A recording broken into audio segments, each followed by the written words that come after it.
मुख्य परीक्षा का प्रश्न है, पिछले कुछ दशकों से आतंकवाद एक प्रतिस्पर्धात्मक उद्योग के रूप में उभर रहा है। इस कथन का विश्लेषण करना है। संभावित उत्तर हो सकता है भाइयों बहनों, वैश्विक आतंकवाद 21वीं सदी में विश्व के सबसे बड़े खतरों में से एक है। आतंकवाद एक ऐसी विचारधारा है जो अपने उद्देश्यों की पूर्ति के लिए किसी भी प्रकार की हिंसा एवं डर के उपयोग को सही मानती है।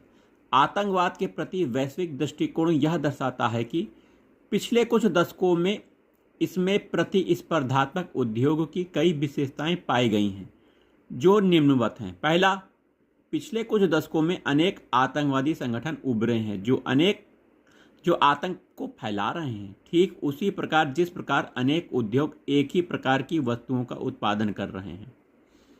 आतंकवादी संगठनों का उत्पादन के साधनों पर नियंत्रण है, ठीक उसी प्रकार जिस प्रकार उद्योगों में होता है। जैसे भूमि, इस्लामिक स्टेट तथा और तालिबान ने क्रमशः इराक, सीरिया, अफगानिस्तान में भूमि के एक पर्याप्त हिस्से पर कब्जा कर लिया है। श्रमिकों मतलब लड़ाकों को की भर्ती के माध्यम से।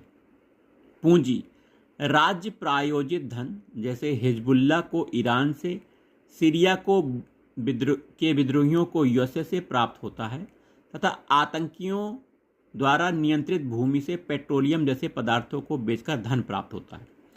उद्यमशीलता, नए नेताओं का उद्भव और उनके द्वारा नए आतंकी संगठनों की स्थापना, जैसे अबू बकर अल बगदादी द्वारा इस्लामिक स्टेट की स्थापना। जैसे किसी उद्योग के पूर्व कर्मचारी द्वारा पुराने उद्योग को छोड़कर अपने नए उद्योग की स्थापना करना। वहीं बाजार हिस्सेदारी के लिए नए प्रकार के उद्योगों के माध्यम से जिस प्रकार उद्योगों के बीच प्रतिस्पर्धा होती है, उसी प्रकार विभिन्न आतंकी समूहों के बीच में प्रतिस्पर्धा हो रही है। वे विविध तरीकों जैसे उत्पादों, जैसे आईईडी, वाहन बम, सुसाइड बॉम्बर, फियादीन हमले आदि के माध्यम से प्रतिस्पर्धा कर रहे हैं। प्रतिस्पर्धात्मक उद्योगों की तरह विभिन्न आतंकी संगठनों के भी विभिन्न महाद्वीपों में कार्यालय शाखाएं हैं। उदाहरण के स्वरूप अल कायदा का शाखाएं भारतीय महाद्वीप के साथ साथ अफ्रीका में भी हैं। आतंकवादी संगठन सोशल मीडिया का उपयोग अपनी विचारधाराओं के विपणन मतलब प्रसार, नए कर्मचारी लड़ाकों की भर्ती के लिए कर रहे हैं।